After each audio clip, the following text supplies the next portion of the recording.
कैसे पढ़ेगा? उसको हम लोग भी बच्चा पढ़ाएं, ऐसा थोड़ा है कि बिना यहाँ बैठे हो तो हम लोग बच्चे को नहीं पढ़ाएं। जो स्कूल बसेज होते हैं उसके लिए हम लोगों ने बस में सब व्यवस्था हो, वहाँ जो किट्स होता है प्राथमिक किट्स होना चाहिए, पैनिक बटन, तो सभी चीज़ को ध्यान में रख करके बस के द्वारा बच्चे जाएंगे तो ज़्यादा सुरक्षित रहेंगे। कैसे पढ़ेगा? उसको हम लोग भी बच्चा पढ़ाएं, ऐसा थोड़ा है कि बिना यहाँ बैठे हो तो हम लोग बच्चे को नहीं पढ़ाएं।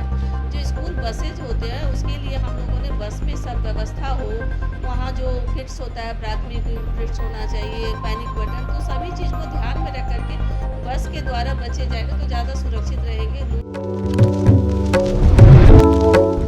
वक्फ बोर्ड बिल को लेकर जो है संसद में तो पेश हो गया, अब जो है राज्यसभा में पेश हो रहा है।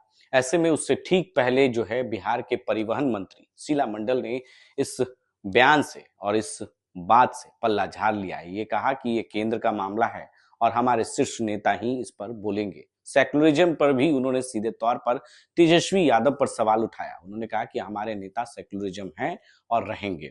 ऐसे में सेकुलरिज्म को लेकर सीधे तौर पर तेजस्वी यादव पर वो निशाना साधते हुए नजर आए।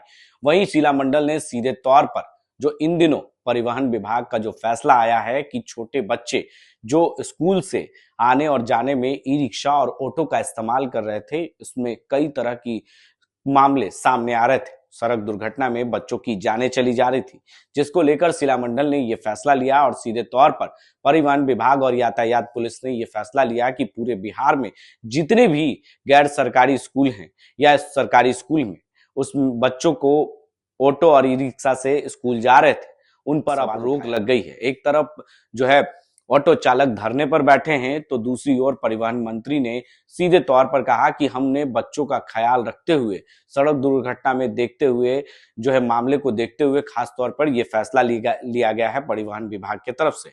और जो ऑटो चालक है वो धरना तो दे रहे हैं, लेकिन कहीं ना कहीं हम लोग बच्चों का जो है ख्याल रख रहे हैं, इसलिए हमने ये फैसला लिया है। ऐसे में आपको बता दें कि ऑटो ई रिक्शा चालक संघ द्वारा जो है लगातार धरना प्रदर्शन किया जा रहा है, आंदोलन की चेतावनी दी जा रही है और आने वाले विधानसभा चुनाव में उन्होंने साफ तौर से कहा है कि हम सरकार को सत्ता से उखाड़ फेंकने का काम करेंगे। इसको लेकर शीला मंडल ने क्या कुछ कहा है परिवहन मंत्री, उनके बयान हम पहले आपको सुनाते हैं। इसके विषय में आप जान लीजिए, ये केंद्र का मामला है, केंद्र सरकार की नीति का मामला है, इसमें हम लोग क्या बोलेंगे। और आपको बता दें, हर चीज़ को समझने की ज़रूरत है कि कोई भी संगठन किस तरह से काम कर रहा है, इस पर ध्यान देने की ज़रूरत है। आपका पार्टी का क्या स्टैंड है मैडम? देखिए, हमारे शीर्ष नेता है, हम लोग गार्जियन के अधीन हैं और हमारे गार्जियन, हम इस पर बोले ना कि हमको कोई उतना जानकारी भी नहीं है और इस पर आप बात नहीं करें। मैडम, तेजस्वी यादव तो बोल रहे हैं कि नीतीश कुमार जी की पार्टी सेकुलरिज्म की बात करती है, फिर कहाँ गई सेकुलरिज्म? उनको ये पता होना चाहिए कि ये देखिए, कोई चीज़ का विरोध नहीं है। हमारे नेता जो बोलते हैं वो करते हैं, वास्तव में करते हैं, ऐसा नहीं है। आप भागलपुर वाला दंगा का बात लीजिए, आज कब्रिस्तान घेराबंदी का, कानिया की सर्टिफिकेट का, तो वो हर क्षेत्र में ऐसा थोड़े है कि सड़कों का निर्माण हो रहा है तो जाति विशेष के आधार पर हो रहा है। आज जो बिहार में जो विकास हो रहा है तो किस व्यक्तिगत आधार पर हो रहा है कि जाति के आधार पर हो रहा है? सभी लोग उसका उपयोग लाभ लेते हैं।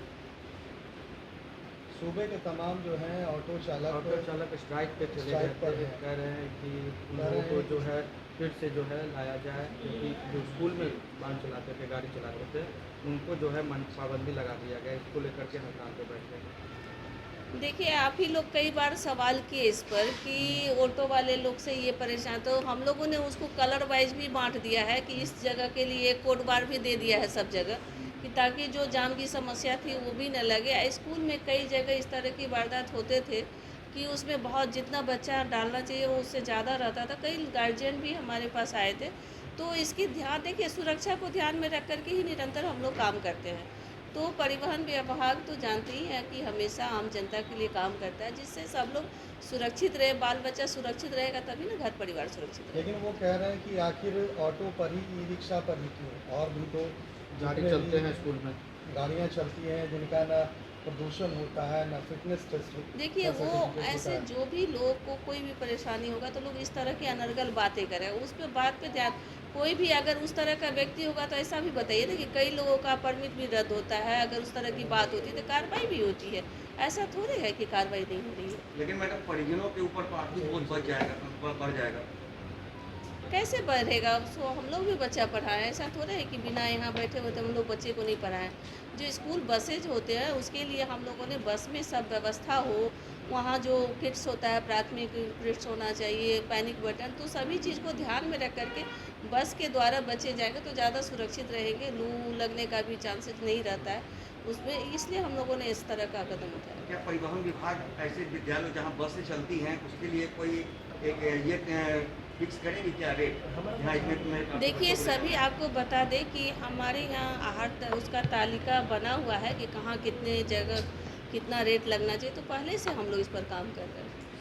मैम लगातार है गांधी सिटी पर जाम की समस्या रही है। परिवहन विभाग ने कहा था कि जो ट्रकों का जो परिचालन है उसके रूट बदले जाएंगे, तभी अभी तक नहीं हो पाया है। देखिए रूट बदले जाएंगे, आपको बता दें हम लोग भी गांधी सेतु से जाते हैं, अब तो दीघा में भी आपका पुल बन गया आने वाले, पहले बिहार में पूरा गंगा पे कितना सेतु था, आज के डेट में देख लीजिए कितना सेतु हो गया। तो जब निर्माण का काम चल रहा है तो थोड़ी सी परेशानियों का सामना, देखिए कोई भी चीज़ बनाने के लिए थोड़ा तो परेशानी होता है, तो जब ठीक हो जाएगा सब बन जाएगा। पहले शुरू में कितना जाम रहता था, लेकिन जब पुल पूरी तरह से निर्माण हो गया तो अब तो उतना जाम नहीं रहता। हम लोग अभी हाल में ही उधर से आए हैं, ऐसा कोई बात नहीं था।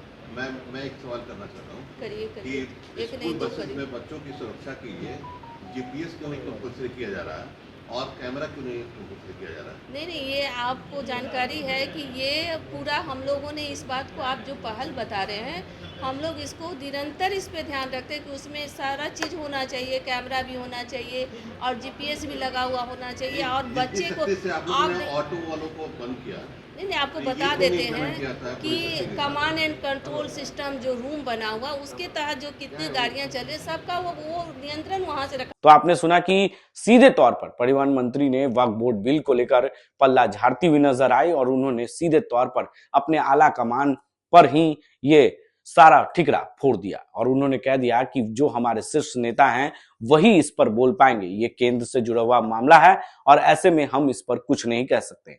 ऐसे में आपको बता दें कि वक्फ बोर्ड बिल को लेकर जिस तरीके से कल लोकसभा में पेश हुआ और उसके बाद वोटिंग की गई और वोटिंग के दौरान करीबन 288 वोट जो है वो पक्ष में आए और 232 वोटिंग जो है वो विपक्ष में हुए।